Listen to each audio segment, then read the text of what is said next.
Kay Soto hindi na makakapaglaro sa nalalapit na All-Star Game ng Japan D-League na gaganapin ngayong January 18, ganon na rin sa buong season ng liga, dahil sa natamo nitong injury sa kanyang kaliwang tuhod, sa laban nila kontra Mikawa Seahorses.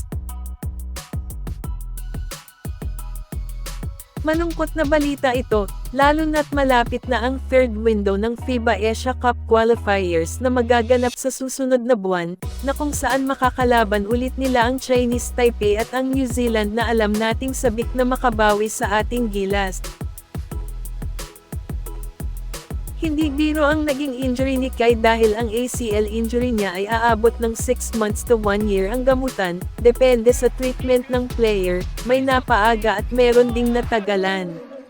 Kaya malaking butas ang maiiwan ni Kai Soto sa gilas dahil alam naman natin na isa siya sa top performer ng team nung nakaraang window. Nakakapanghinayang dahil alam natin kung gaano kaimportante si Kai sa ating pambansang koponan. Pero ganun pa man, meron pa tayong AJ Edo at ang nagbabalik na si Jamie Malonzo, na pwedeng ipalit sa nabakanting pwesto ni Kai. Matatagalan pa ang pagbalik ni Kai sa loob ng court dahil sa turn ACL niya. Nakakalungkot man pero walang may gusto sa nangyari. Atin na lang ipagdasal si Kai Soto para sa kanyang agarang paggaling.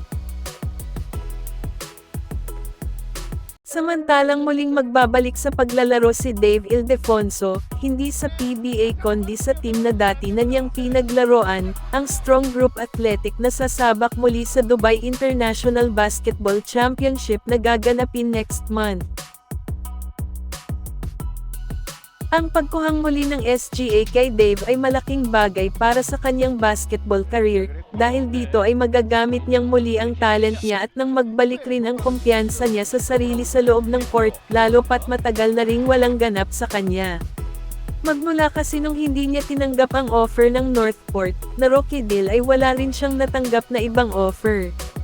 Kaya big break ito para kay Dave. So good luck sa'yo young DI.